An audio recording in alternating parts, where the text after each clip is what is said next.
Hey, Facebook land, we are back for a special edition tonight. Let us get our shares in real quick, and we are going to get going just as soon as we can get online here with this. Hope everybody's doing very well tonight. Hope you guys got your coffee ready, and you're ready to go tonight. We've got Tread online waiting for us. So as soon as we get this ready, we will get going. Danny, let me know when you get your shares in, okay? Yep, I will. Okay, I'm going to grab this and see if I can share this over on his page. Yeah, my connection's just a touch slow tonight. Not a big deal, though.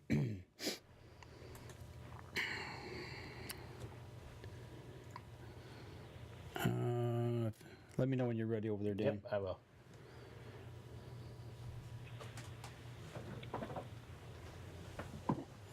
You're talking about slow is right. It is for some reason. You know, we had problems today at work with our internet as well. I don't know what was up with it.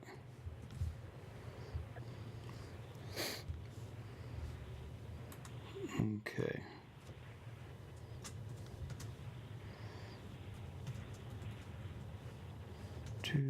There's one. Okay. I'm going to try and grab this link now. Yeah, my connection's just okay. There should be an easier way for to do all this. I think what I'm going to have to wind up doing is I think we're going to wind up sharing this after the fact. When you're ready, we're going to go.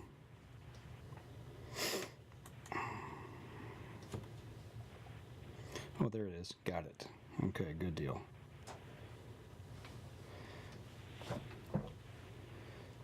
And then I'm going to put this on his page.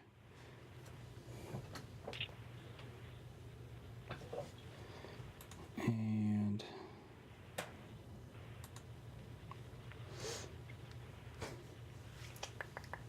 okay. You ready, Dan? Almost. Okay. I'll tell you what. I'm going to go ahead and get the record going here on this side. We're going to get going. All right. Don't rush for me. I'm okay. That's okay. Here we go. Stand by. And in 3, 2, 1. Welcome back to another special edition episode of the Up North Journal podcast, everybody. I'm host Mike Adams with Dan DeFall, who's busy typing away rapidly here. I And am. we have got none other than Tread Barta on with us again tonight for the special Tread Barta Get Off the Couch Expedition. Tread, how you doing tonight? Good. I'm doing well, and good afternoon to everybody. Good afternoon. Yeah, you're 2 hours behind us. I forgot. So it's about 10 minutes to 5 there, right? Yep. Or 10 minutes to 6. I'm sorry. About 10 to 6. Yeah, 10 to 6, blue skies, and a little rain coming in this evening. Okay. I'm in Lewiston, Montana. Lewiston, Montana. That's a long way from North Carolina. Long way. That's a long way from Elkhart, Indiana, where we saw you last Tuesday. It sure is. The expedition has been unbelievable. Rolling hard, trying to push my limits, trying to see really how much gas I got in the truck and also how much gas I have in my personal tank. You know, any time in my history of doing what I consider great things, I've always pushed the limit. So I know that if I get in trouble or if I have to pull something off, I know what the absolute limit is. And in big game fishing, people say, how can you fish in 8 to 12 foot waves with a forecast of going to 25 to 30? Mm-hmm. And the honest answer is because I've done it, because I've been there, because I made myself stay there, because I learned what is survival and what is safe and what is not. And it gives you a tremendous confidence. So I went out of Elkhart early in the morning, went through Chicago. God save the world. The worst road that you've ever seen. Potholes that look like the Grand Canyon. People who are just They must wake up angry. I don't know what it is, but, I've never had so many people give me the finger in my life. I have on the back of my trailer, paraplegic, patience, please. Right. And I've got people coming up behind me because, I can't get to 70 miles an hour in 2 seconds, like their Ferrari or whatever they're driving. Right. And they give me the finger going by. Wow. I say, anybody home? Anyway, that's Chicago. Thank you. You can have it. So then I moved from, I think, into Minneapolis or Minnesota, this great state of Minnesota, and beautiful, great people, then South Dakota, and then North Dakota, and then Montana. And right now I'm perfectly positioned south of Sweetgrass, and that's where I plan to cross into Canada and on my way to Alaska. That is awesome. Well, we had the picture up. I'm going to throw it back up. You were in Chicago. We come up to Chicago. You can see the skyline. All I see is traffic and taillights. I mean, what was it like dragging that trailer through Chicago? It was like what it must be like just to be angry at the world every second. Nobody gives you a break. Man. And where they're all going, I don't know. But the traffic is horrendous. And the roads are you hear about how Chicago's broke. And you hear about many of the things their governor stands for, which I don't. Right. And like, what are they called? Something cities where everybody goes. Oh, the sanctuary cities, yeah. Sanctuary cities and all that. Yeah. But in any event, the roads need billions of dollars of work. I don't think the audience really understands. You're talking about roads. Some roads are worse than my dirt roads where I go to elk camp. It's pathetic. Anyway, I was glad to get out of there. But let's talk about the trailer for a second. Let's talk about. I'm having a hard time. Sure. Those guys did a great job at H&L Enterprises and Harbor View. Mm-hmm. Everything works on the trailer. I'm so happy to them. I don't mind giving them a plug because they deserve the whole show to be a plug. Absolutely. The hitch that I bought from Elkhart Hitch, the hitch works great, and it's a leveling device. My air brakes work great, and I'm running 50 pounds on the airbags. Okay. Now, I want the audience to listen very carefully. I start out in drive, and the trailer hitch on, the trailer tow button engaged. It must take me 5 to 7 minutes to get up to 60 miles an hour. Wow. I mean, I've got to be so gentle, or the car, or the RPMs to right to 5,000. So I get now, I'm looking for that sweet spot, and it is 58 miles an hour. Okay. That's where the RPM, the speed, and everything. What do you think I'm burning an hour? Take a guess. I'd hate to venture, but I bet you have a gas tanker driving beside you to fill up as you're driving. I don't think I'm getting more than 5 miles a gallon. Wow. I really don't believe it. And when I get to a quarter, watch out. That last quarter goes, is it all cars in the world that when they're not a quarter, they go empty so quick? Yeah. You ever notice that? Yeah, I think so. What's going on here? What's going on? Anyway, I almost ran out of fuel twice. The hills I can do about 35 to 40 miles an hour and not really work the car. Mm-hmm. I'm running at transmission temperature between 150 to 170. That's not too bad. 195. No, got to 195 to 200 twice on big hills. Okay. Well, and so I guess what I'm telling everybody is when you think about what I'm doing, now add hand controls, mm-hmm. no stomach muscles, mm-hmm. and always both hands on the wheel because it is so tiring. It is one of the most tiring things I've ever done. So I immediately sensed that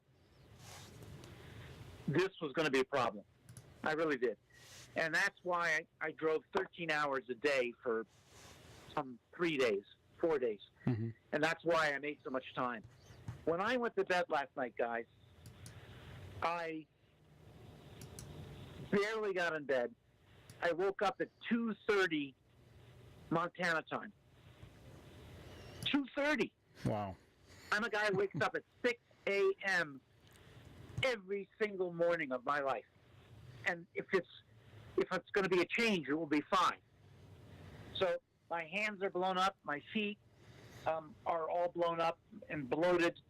Tonight I'm going to try to rest, and the next couple of days, it looks like that my tolerance level is 7 to 8 hours.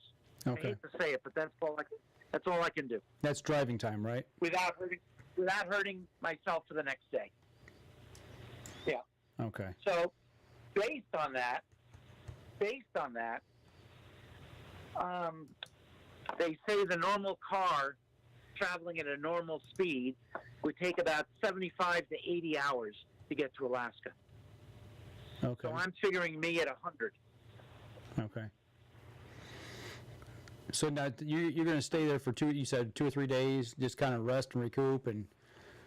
I am. Yeah. Okay. This town is a great town. Lewistown is an old west town where people say howdy, and everybody's polite, and everybody helps everybody, and it's a true western town that's in the Judith Mountains, and it's surrounded by some of the most beautiful country in the world, and it's almost unaffected. It's like in a time warp. It's just beautiful. That's nice. So I'm very happy with the town. I've often thought I could live here. Mm-hmm. My TV is working. You remember the big TV we put in? Yep. TV is working, so I get to watch the news, and my hopes are good. It's hard for me to read the Bible every morning because I'm always rushing from behind. So if I drive a little bit less, I can stay in my routine. Okay. Well, what's one of some of the things that you encountered that you didn't expect? Some of the things like first time you opened the trailer when you got parked. Is everything kind of the way it should be, or was things scattered? Absolutely perfect. I ran for like 7 or 8 hours. I open up the trailer door. I'm in a good mood. Basically, I'm filled with joy. This trip didn't take 2 months. This trip took a year to set up for. Right. I open the door, and it's like a TV show when the guys are going after a microfish in somebody's living room. The place is completely trashed. Oh, no. Everything. Oh, my God. It's everywhere. And it must have taken me 2 hours to clean it up. So now I understand. If you're in a trailer and you see something that has any value to you whatsoever, or anything that you might use in the future, you better put it away, because if you see it, it's going to be somewhere else. My shower chair that I keep in the shower, a special chair, so I can wash my privates, of course, ended up in my bedroom. Oh, no. How does that happen? It's unbelievable. That's a long way away. So that's 27 feet away. I'm learning that. Yeah. I'm learning that, and it is very different. I'm very proud to say that I now pull into a trailer park. I assess the area that I'm going to. Very important, because I screwed up twice already. I couldn't get the door open. This is a classic. I opened up my the side of the trailer. It's got a pop out, I think they call it. And the side of the trailer caught a picnic table on the edge. Oh, no. And, oh, yeah. And by the time it got out, the picnic table was upside down and about 6 feet away. I go to a gas station in Minnesota. There's a woman crying on the sidewalk, and she's in tears. And I've heard a lot about these scams. I don't know if you guys know this is going on, but people are scamming everybody in gas stations. She says that her car's out of gas, that it ran out of gas, like just at the gas station. Mm-hmm. She was on her way to church. It was a Sunday, so that must have been last week. She can't get any money from her kids, and it's the worst day of her life. So, the whole world is cynical, guys. Mm-hmm. We get cynical because so many people are ripping so many people off. Right. We get cynical, don't we? We're afraid to help somebody because they might sue us. Mm-hmm. We're afraid to get blood all over us when someone's bleeding because they may have AIDS. I mean, the truth is that we've become very guarded, and it's not a good thing. It's a bad thing. I sit down, I put my arm around the woman, and she accepts my hug. I fill up her car with gas, $40. I give her $50 in cash so she can conduct her day. And I've always been like that. I'm not. Please, I hope anyone listening is. I beg you. I'm so far away from bragging. This is not about that at all. It's just who Tread is, and it's quite honestly. I hope how all of your listeners and you guys are. Right. I go to leave. I can't find her to say goodbye. She takes something like $49 in her car, so I know it's completely empty. Mm-hmm. And I didn't get scanned. This was the real deal. Here she comes out of the place you get your food and your coffee. And Pepper is already in the truck, and I'm next to the door, ready to make my transition so my truck lift can lift me up. She's running, not walking, not strutting, not skipping, but running at me. And she's getting closer and closer and closer. This woman jumps up in my lap Oh, no. to give me a hug. Yep. And over I go backwards. Hit my head on the pavement, scrape up my arm, blood everywhere, blood all over my shirt, all over my pants, all over me. She's hysterical. I got to calm her down. Two guys get me up. And at this point, God, I hope she never hears this. I really don't need any more of her help. You know what I'm saying? Right. I'm glad I did what I did, but I don't need her in my life at this second. So I want to get out of there as soon as I can. And somebody wants to call the medics, and that's no good.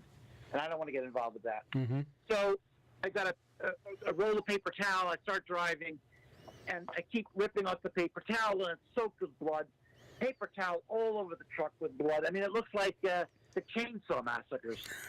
Oh, man. I finally get to a rest stop, and I get out Pepper's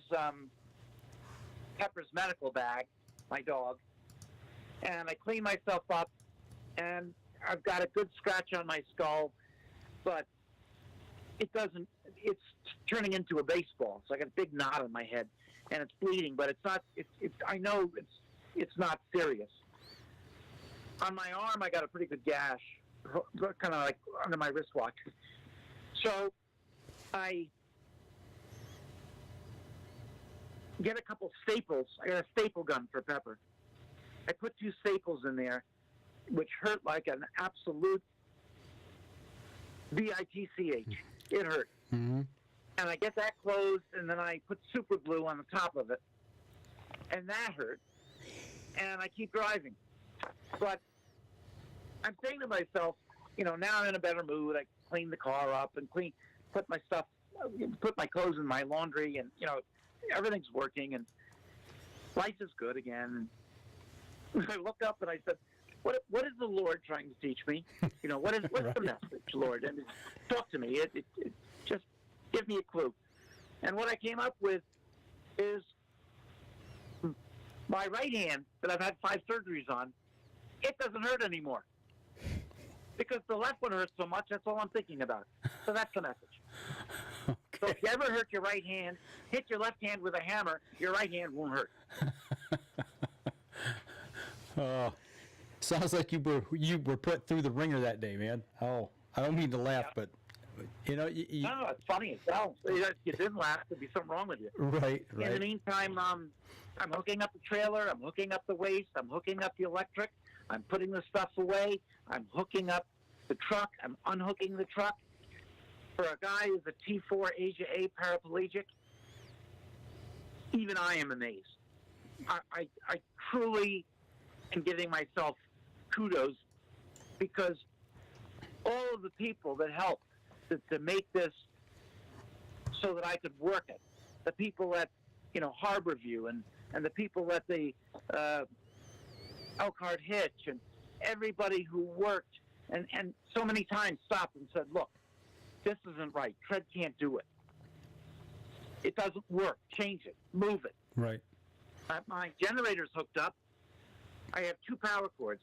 I go back to the generator, hit a switch, it starts, I'm in. Mm-hmm. Or I can plug in to 50 amps. So I'm really happy that that's working well. So everything on the trailer is working just as expected, just the way they designed it for you. Correct. And the only problem with the trailer is my inability to have spent the time to read the manuals. The heater comes on, it stays on all night. Right. That's because it's got to be in auto. I didn't know how to put it in auto. You got to push twice and then look towards the east and say Allah or something, and then the heater goes to auto. So welcome to our digital world, but everything is running really well. That's good. That's awesome. That's the one thing.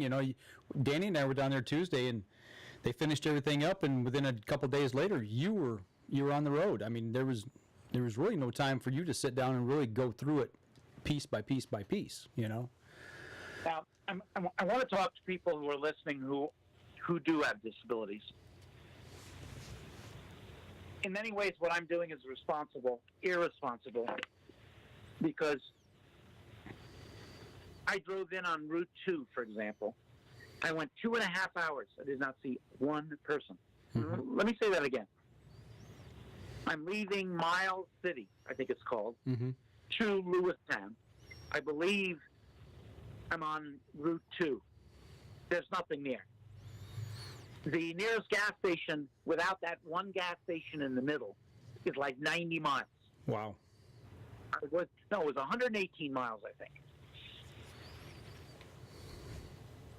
The full range on my trailer, before it hits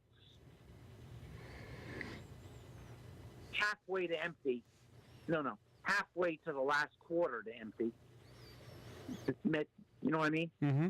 The last quarter, half of that, I can get 129 miles. Okay. Get 140 miles. So, to absolute dry. So this is 100 miles, a little more, and I said to myself, let's see what you got, and let's see what the truck has. First 2.5 hours, I saw nobody. Nobody. I saw 5 people total on tractors working the range. There's nothing but black Angus, mule deer, and pronghorn. They're beautiful and gorgeous.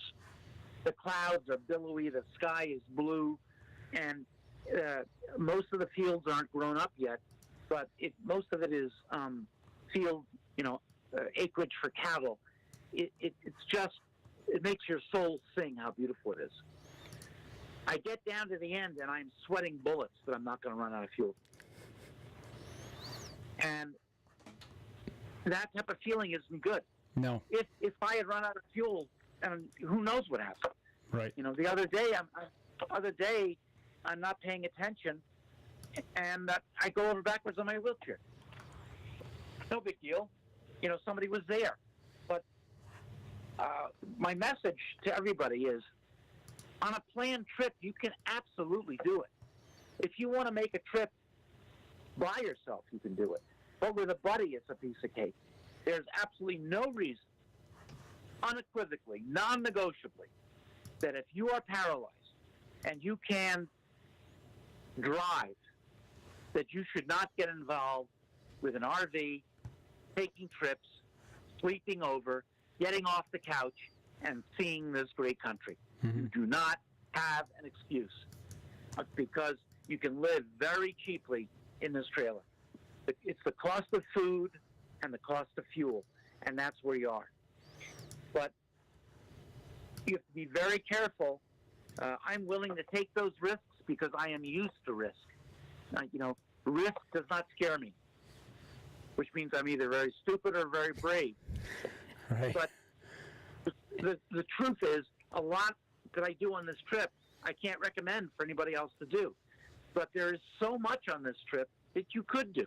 Right. You could have taken the other highway that comes here to Lewiston, and there's a gas station every 30 miles.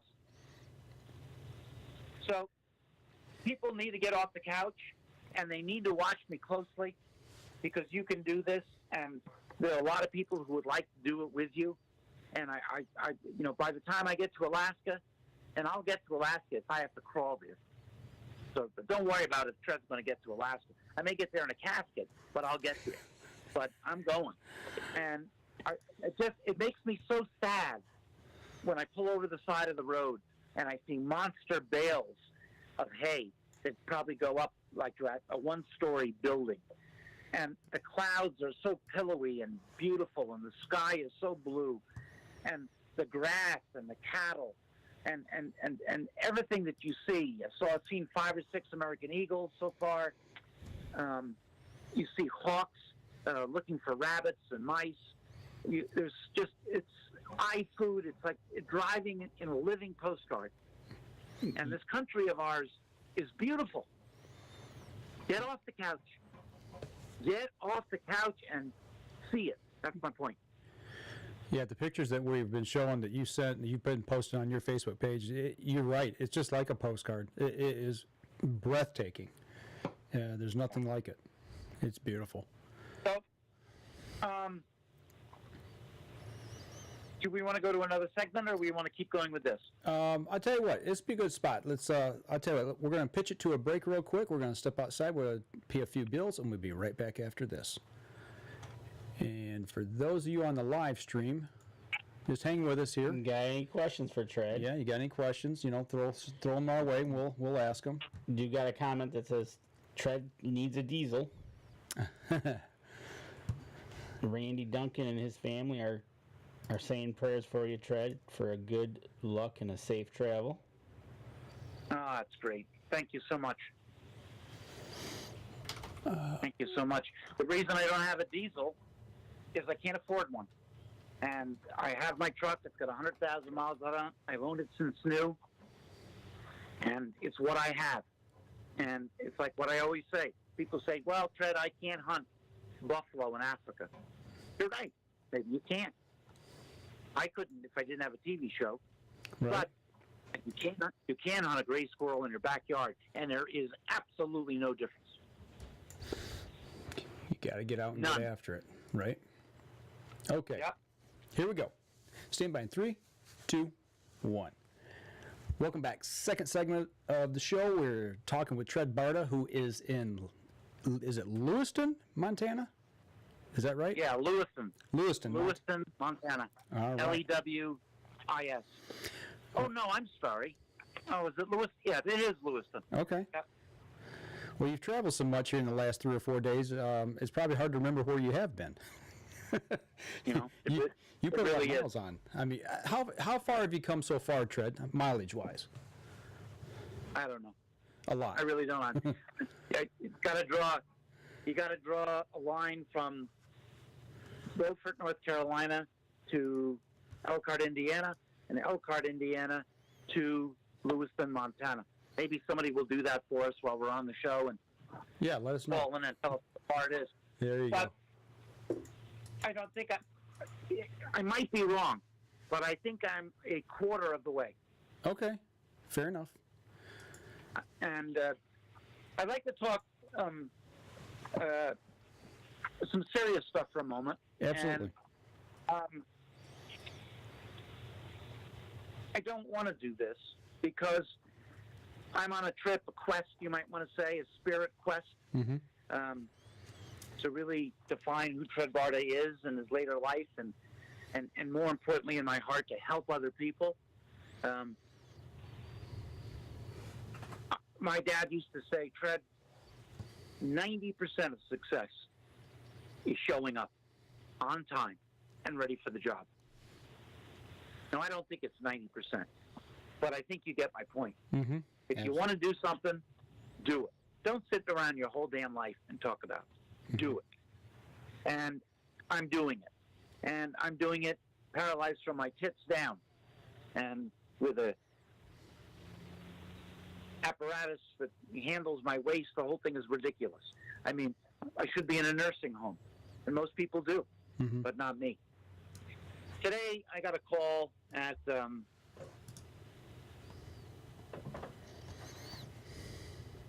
think about 10 o'clock, and I said before that I slept all day and woke up at 2 o'clock, but I'll call it what it is. It was a lie. I lied on radio. I didn't tell the truth. I didn't tell the truth because it hurt so much. But at 9 o'clock this morning, I got a call from a very dear friend of mine, and we went to prep school together. We went to middle school together. We spent some time at Dartmouth together. We skied together. We were on the U.S. Olympic biathlon team together. And over the years, he has been my best friend. Now, all of you have a best friend, don't you? Everybody has a best friend. Absolutely. And a best friend means that at 1 o'clock in the morning, you call, you come. It means that 1 o'clock in the morning, if that man needs money and you don't have it, you sell something. It means that you take the bullet for him. That's what it is. And that's what this country was basically built on. The Marines, the Army, the Navy, Air Force, the Coast Guard. That's the type of hoorah spirit I'm talking about. So this is a friend through thick and life for 67 years has been my best friend. He fell about 2 years ago and had a concussion and has been dealing with that loss of memory and things like that with a concussion. He calls me this morning and says, Tread, are you sitting down? I said, yep. I was going to make a joke of it and said, who do we have pregnant now? But I didn't. And it wasn't appropriate, so I didn't say it. He said that he is going to kill himself, take his life, and that the prognosis is accelerated Alzheimer's to the point that he won't know who he is 2 weeks from today. It is based on legitimate fact. He's in a terrible regression. He's got a team of doctors. He happens to be a very wealthy individual.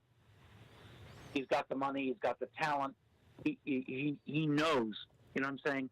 This is not an emotional guy. Right. And he was up and he said, Fred, you son of a gun, don't you shed a tear. You are my last call. And I'm going to push the button and kill myself. Now, I would like to tell everybody he's killing himself legitimately. In the state of Massachusetts, you're allowed to take your life, apparently, with injection and doctors and all kinds of things. I didn't know that. Did you? No, I knew a couple states had talked about it, but I didn't know it was possible.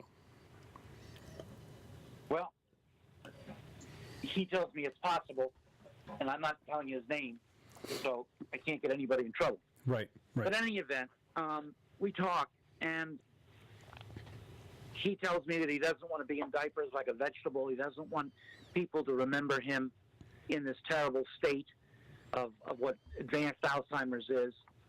And I start to cry a little bit, trying to hold it back, and he tells me to stop. And it's what I'd like to share with the audience. And if anyone out there ever had zero respect for me, just a little bit of respect for me, please listen carefully. I said, Garson, and he also told me that I was his best friend. He told me that he was the only person that he could call and have a conversation like this. And he said, Tread, I said to him, do you believe in God? And do you believe you're going to heaven? And what he said to me stuck enough that I want to share it with you as I sit in my trailer looking over beautiful Montana. He said, Tread, you got to remember this, Garson, my friend, extremely well read, very educated. So he said, they studied the Big Bang Theory, and they, using science on the assumption that there's no God whatsoever, the scientific fact came that the entire world had to be created within 4 days. Because outside of this envelope, the scientific soup, if you want to say, could not be triggered within the chain of life. And he said, Fred, if you look at a tree, an apple tree, and how it has fruit and doesn't have fruit, and falls on the ground, the bears eat it, the deer eat it, and then,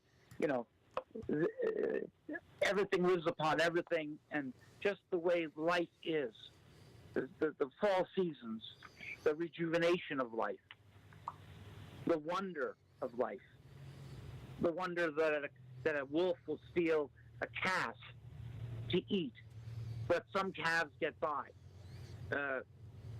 I think you understand what I'm saying. Absolutely. The evolution, the movement, the fabric of the world we live in. He said to me, there's no way that this can exist without a power that is so great that we cannot understand. And he said, Fred, this is called God. And I said to Garson, then we're going to meet again. And that where you're going is a better place. And you go with God on your shoulder, and carrying the armor of God, and you're not afraid to die. Pretty heavy stuff. Yeah, it is. And my friend said, by the way, I started to say his first name twice. I think you might have heard it. I want you to make sure that comes off the tape. But in the meantime, he wears the armor of God, and he is going to go forth knowing that he's been a good person, that he's been a God-fearing person, that he's helped other people, that his conscience is clear, and that he accepts the Lord. Now, what I want everyone to get out of this, and I think you all might appreciate why I fibbed a little bit when I was sleeping, but I was supposed, actually talking to him. What I want you to get out of this is that you can never get back the time that's gone by you. You only have the time that's in front of you. You can never take back the opportunity. I'll say that again, nice and slow. You can never take back the perishable opportunity to help someone else. You see one crossing the street, an old lady, she's having a hard time. What does it take out of your life to stop and help her? Like what? What does it take? How could you give that up? And life is about giving. And life is about sharing. The most beautiful drive in the world, the biggest blue marlin in the world, the biggest tuna in the world, a 400-point elk shot with the bow means nothing until you share it with somebody. And I know you guys know that's true. Absolutely. What's the first thing you do when you put a buck in the back of your truck? Can't wait to show people, correct? You drive around town and show it. Not about how great you are. No, it's about sharing the experience. So I prayed this morning, and I want to tell everybody, I'm a tough son of a gun. I really am. I'm a tough son of a gun. If you chronicle the stuff that I've done and the risks that I've taken, I'm tough. And this tough guy cried for hours, like a baby. Couldn't stop crying. And I take it as my friend would want me to take it.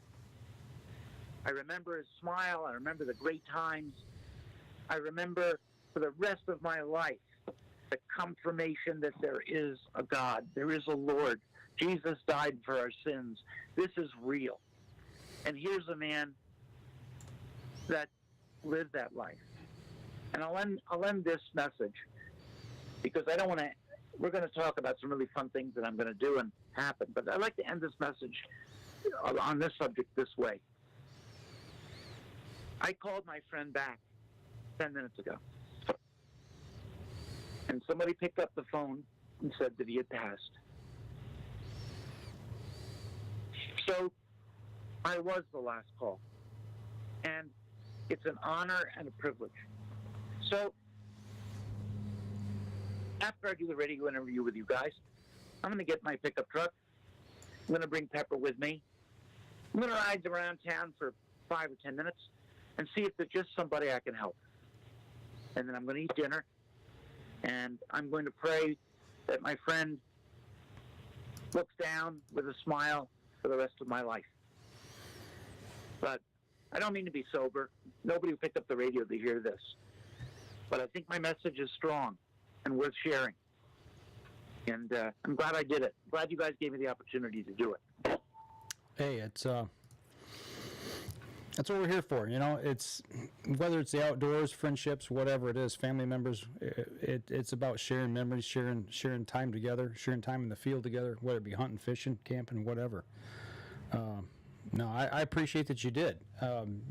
That's a heavy load to carry right now. And it is, but his message was about nature, wasn't it? Absolutely. His message was, if you don't believe in the Lord, if there's something in if your life is not fulfilled, if you don't feel goodness in your heart, just look out your window. Yep. It's amazing what happens every day. Okay, that's it for the somber part of life. All right, we're going to step outside. We're going to take another break. We come back, we'll continue the conversation with Tread. We'll be right back after this. All right, everybody. If you've got questions for Tread, make sure you get them into us so we can share them with them. And My brother says, every day is an adventure. Enjoy every moment. God bless. That's right. I have often said that you never know what day is going to be your last. You better enjoy every moment to its fullest. And God gives us the great outdoors to get out there and enjoy. All right, here we go. Stand by in 3, 2, and 1. Welcome back. Third segment of the show. Mileage. Mileage. Okay, Tread, I think Danny's got an update on the mileage for you. All right. So, Okay. you left. How far have I gone? So far, leaving Beaufort, North Carolina to Elkhart, Indiana, that was 901 miles, or about 14 hours of driving. Yeah. And then from 13.8. there you go. And then from Elkhart, Indiana to Lewiston, Montana is 1,386 miles, or about 21 hours of driving. So you are up to 2,287 in mileage. Almost 2,300 miles. Wow. That's a good poke. So I figured it's a good poke, and I figured it's about 5,200 miles to where I need to go in Alaska. I may be almost halfway. Yeah, close to it. No, I don't. About a third. But You're definitely. yeah, I'm a heavy third. Mm-hmm. Yep. Pretty good, guys. I'm Good. very scared about doing. I'm very scared to go to Canada, and I'll tell you why. In my TV show, I've crossed the border many, many times, and for some reason, I've never crossed the border like a piece of cake. My friend was driving our TV trailer. He had no guns on him. He had a bullet, a .22 caliber bullet.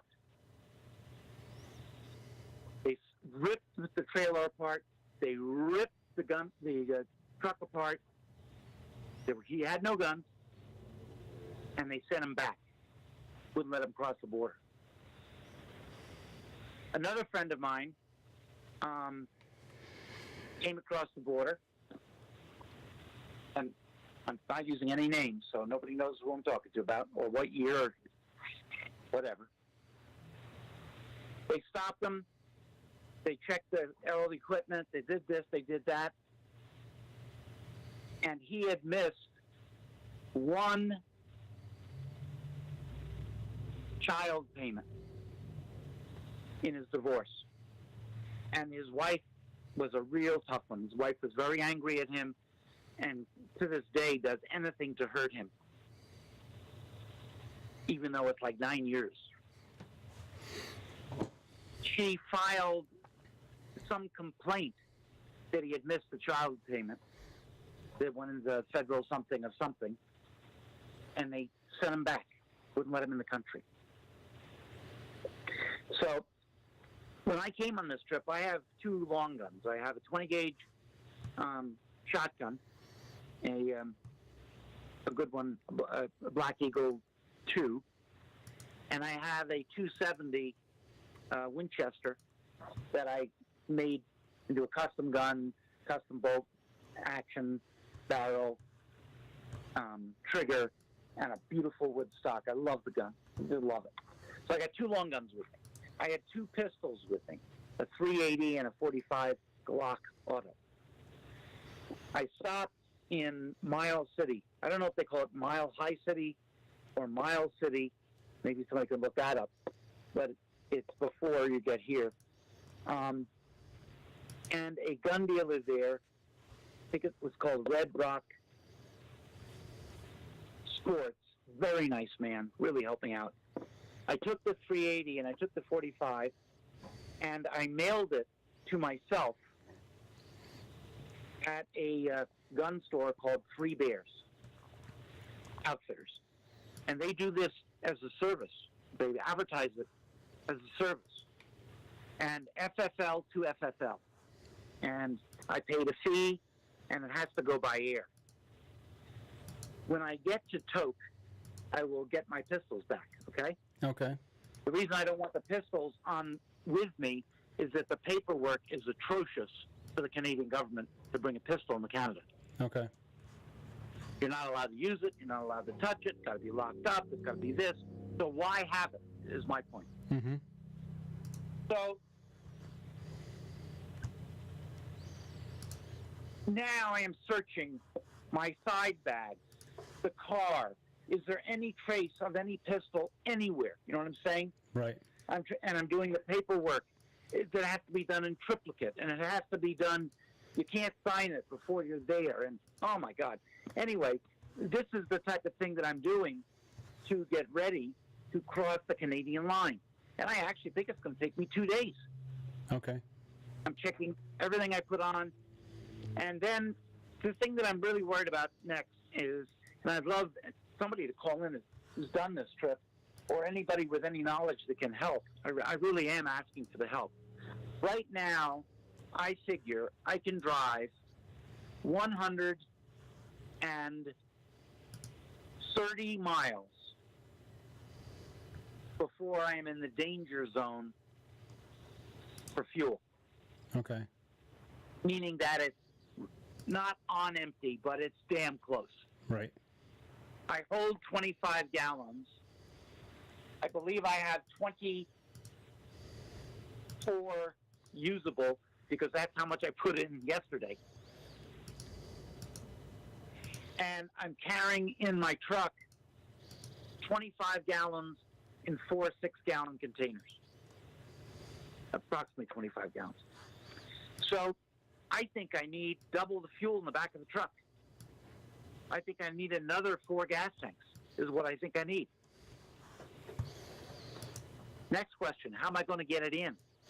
That, yeah. Interesting, huh? Yeah, that was what I was wondering, is how is that going to happen? Well, the only stupid thing I could think of, after hours of thinking about it, is to clear the back of the inside of my truck, take almost all the gas and put it on the back seat, put a tarp out in case there's any leakage, put pepper in the front seat, so at least that way I can get to a can of gas, and if there's nobody to help me, I can at least pour it in a jug or a coffee cup or anything, and then pour it in the tank. But besides that, I don't know. I haven't thought about how to do it. Now, I don't want to spend the money because I am on a budget, tough budget.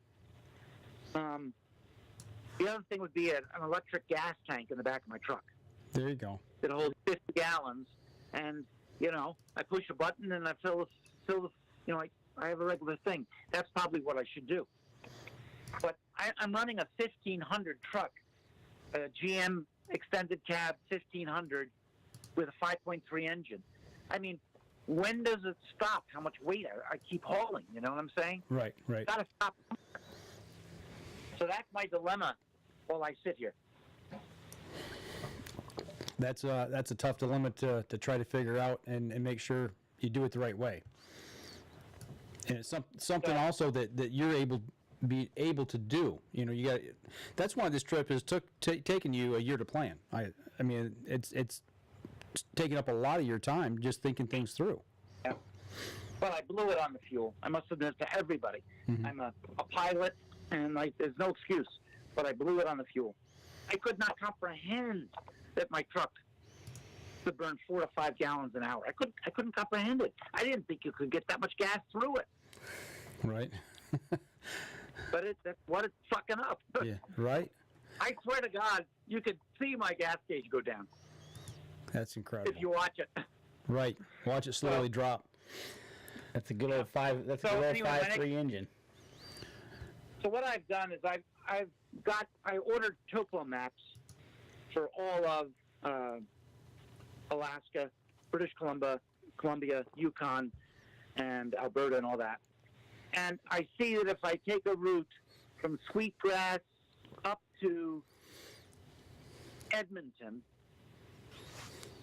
Calgary area, up there, and then I make a left swing toward Tok, T-O-K, Alaska, that I skirt a lot of the mountains, but I'm not in them.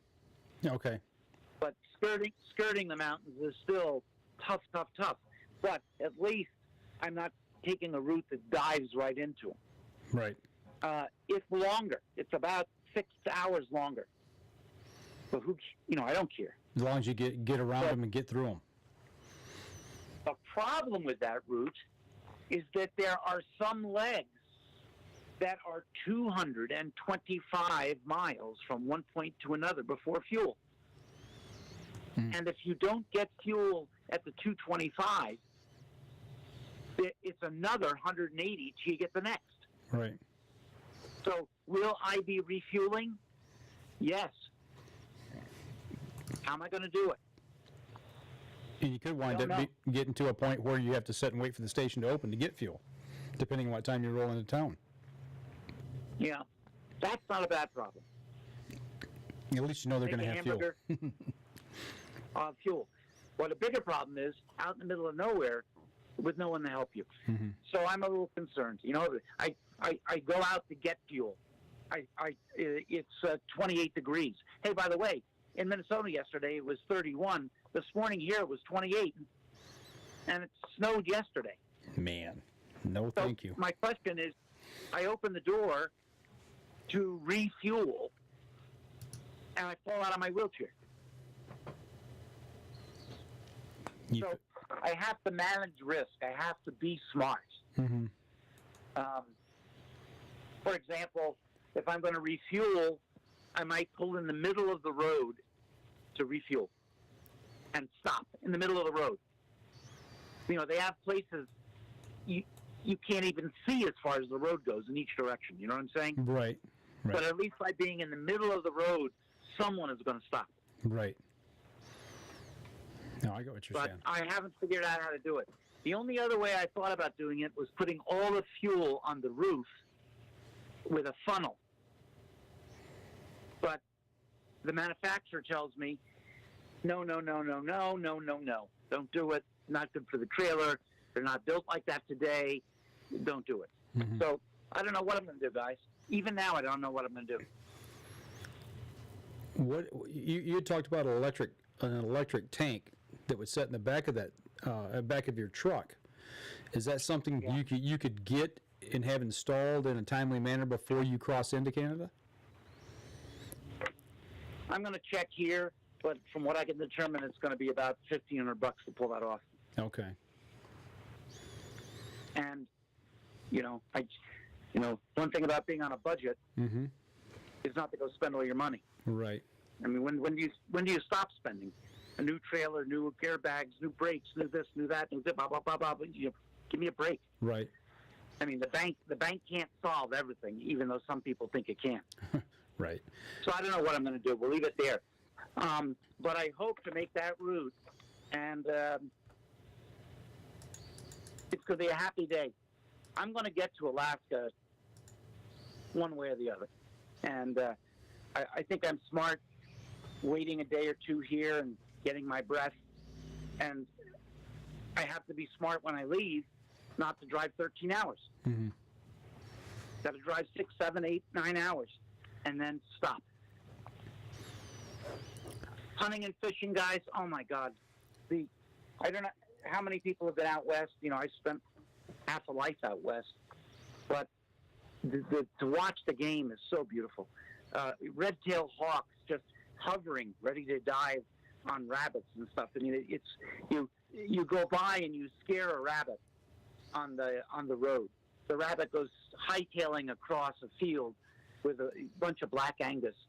Out in the middle of nowhere, here comes a hawk after the rabbit. I mean, it's this type of stuff, you used to see on that insurance program. What was it called? Mutual of Omaha's Wild Kingdom. Mutual of Omaha. It's the only place you ever have to see that stuff.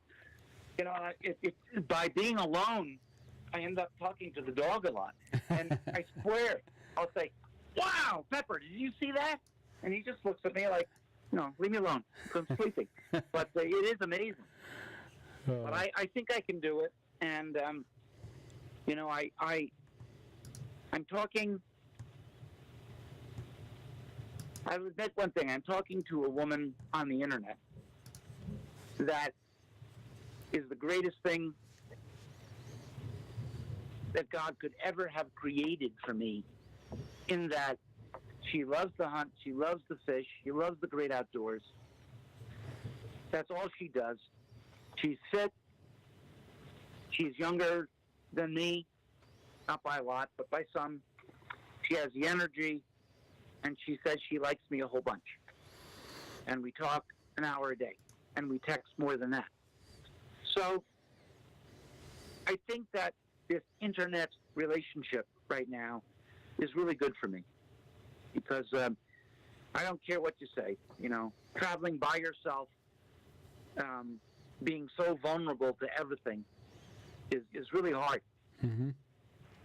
But let me tell you, I got in the shower the other day, take a shower. First shower. It's great. Fantastic. Got in the shower. I turned on the shower handle. My wheel on my trailer got caught over the little rubber gate that keeps the water from not going everywhere. Okay. I'm struggling to move the shower.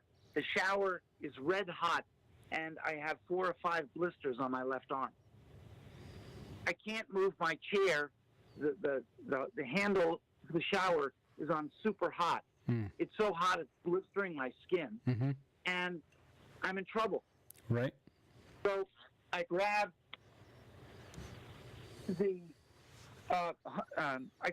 Pepper's dog dish, which is metal, and I got one shot to throw it like a frisbee and hit the handle, or I'm really in dire trouble. Dire. I whipped this thing up, it hit it perfectly, out of trouble. But, most people don't get in trouble when they take a shower. Right. I get in trouble when I do everything. So, having someone that you can talk to and having a Bible that you can read, it's amazing how important it is. Well, it just And happens. wouldn't it be something if she travels to see me and we did get along and it was the start of a great relationship? Wouldn't that be something? That'd be awesome. Would be awesome, yeah. You'd have somebody Anyway. with you, but somebody to help you as well. I thought about at these gas stations, I've tried to befriend, and I'm kind of disappointed in this, to be honest. I've tried to befriend several other RVers Mm-hmm.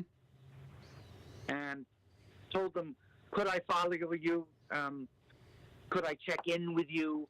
Where are you going? You know, and out of the 10 that I've asked so far, they all said no. Really? Well, when I tell them I'm going 58 miles an hour, they say no. Man, people got some trucks today. I have people with RVs bigger than mine going 85 miles an hour. And do you know that a lot of the speed signs out here are 80 miles an hour? Have you seen that before? The biggest I've 80? seen is 75. Yeah. Yeah, 75. Yeah, 80. Wow. Montana, 80. Couldn't believe it. 80 miles an hour. I mean, that means 10 over. You're driving 90. Right? That's carrying the mail. Great place to own great place to own a Corvette, eh? Right? You got that right.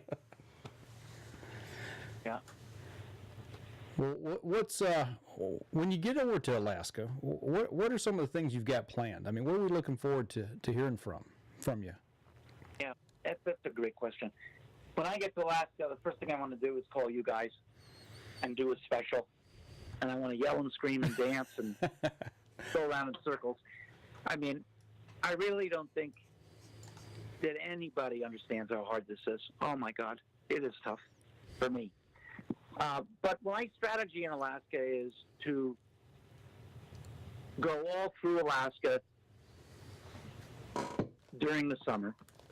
But my biggest plan is to fish on public land, most of Alaska is, by the way, wherein I can find spots that I can put my trailer, get access with my action track chair in the back of my truck, and fly fish. Dry flies, no droppers, no streamers, but dry flies on top, light tackle, 2, 3, 4-weight fly rods with a 3.5-pound tippet, and catch fish for dinner. That's the number one priority, all across the state. Then the second priority is to spend time to see the things that a guy like me would never see. I go to do a TV show in Bella Coola, British Columbia. It's where I shot my grizzly. In Bella Coola, British Columbia, I'm just using it as an example. They have one of the largest log industries in the world there. It's one of the greatest places for timber. And I mentioned it in one line on the TV show. I want to go to where they cut the logs. I want to go where they skin them and log them and dry them and all the things that they do. And I want to do all the things that I don't do in normal life. It's funny. Someone said, well, you want to do all the things when you're old and you're a tourist. I thought about it for a second.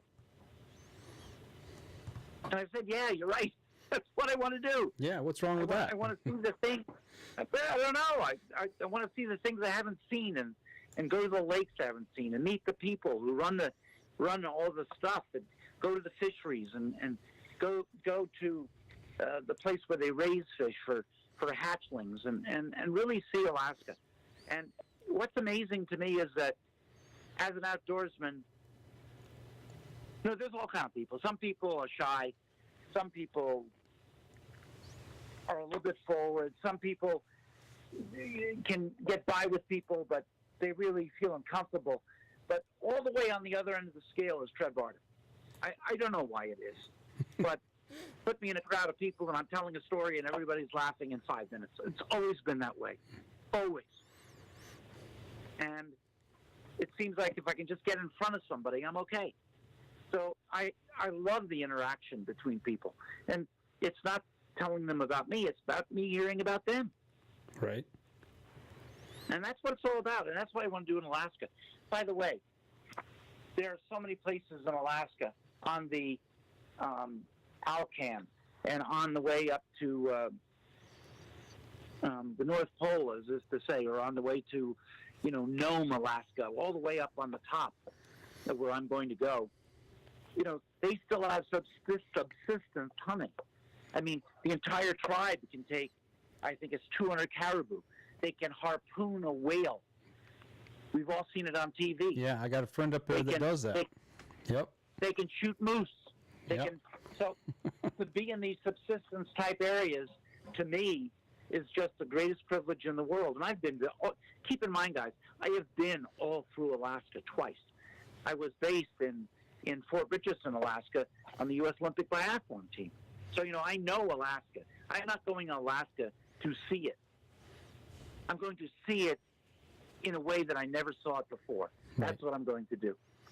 And I can't wait to share it with you guys. That is awesome. I really can't. We can't wait to hear It it. is awesome. It is awesome. I that's one place I would love to go at some point in my life. One of the bad things is that I really do need help everything I'm doing. So I believe that my subconscious is telling me, Fred, if you can put yourself in a situation where you don't need people to help you with the obvious, and you don't need people to do the things you want to do, then when I come back from Alaska and I'm on your show, or I'm on a TV show, or I have my own TV show, I can say, if I can do it, you can do it, because I did it. Absolutely. And there's a big difference between talking BS and really doing it. Right. I want to tell you. And I deep down inside, I hope that, I believe that's what this trip is all about. Well, you're over a third of the way there, my friend. Yep, I sure am. And you know what?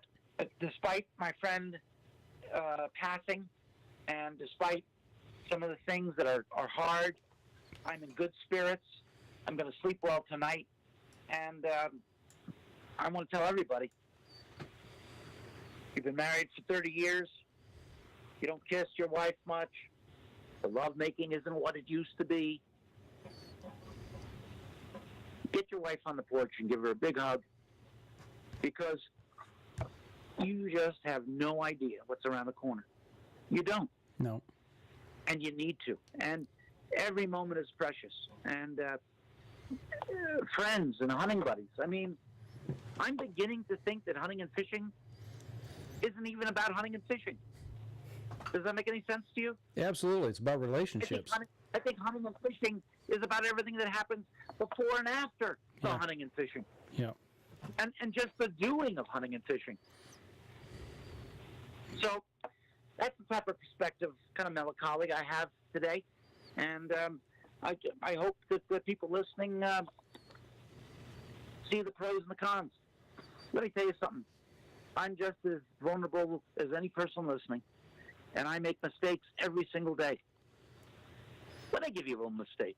I wasn't going to admit these things because it really makes me look like a real blank. I'm doing 65 miles an hour on I-94 westbound.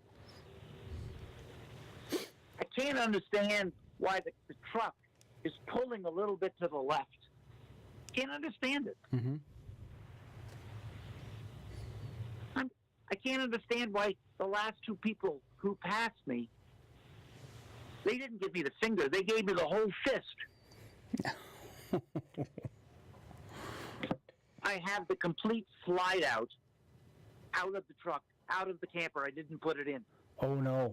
I've got half the other lane closed out. Oops. Hello? Oops. Anybody home? Wow.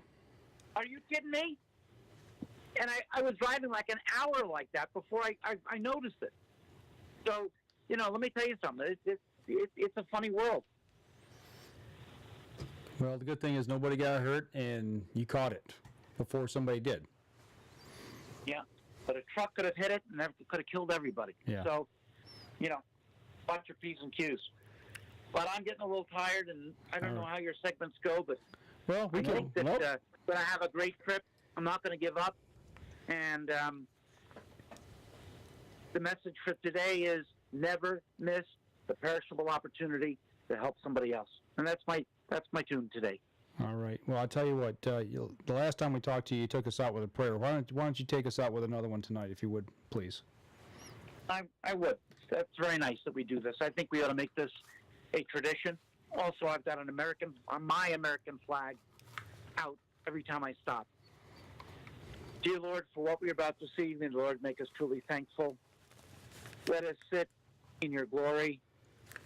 Let us look at nature as a simple so simple example of your grace and your power. You have righteousness and forgiveness which is beyond our comprehension. Please, Lord, a special blessing on my friend who's joining you today, who has joined you today. A special blessing for this blog and the people who listen to it. And Lord, let us never forget that it's better to give than to receive. And Lord, never let any of us miss an opportunity to help someone else. It shows you grace, God. It shows you respect, God. And that's the way it should be. And in Jesus' name, amen. Amen. I'll tell you what, Tread, if you'll hang on just a minute, let us sign off, and then we'll let you go. So I tell you what, folks, that's going to do it for us this week here at the Up North Journal. We'll be back again with another special edition with Tread as soon as we can hook up with them in somewhere, probably in Canada. Y'all take care, and we'll be back again next week. Okay, everybody on the live stream, that's going to do it for us tonight. Stay tuned for more from Tread, and if you got any questions, shoot them to us, and we'll, as always, we'll kind of start stocking these up, and hopefully we can line up some questions for them. So y'all take care tonight.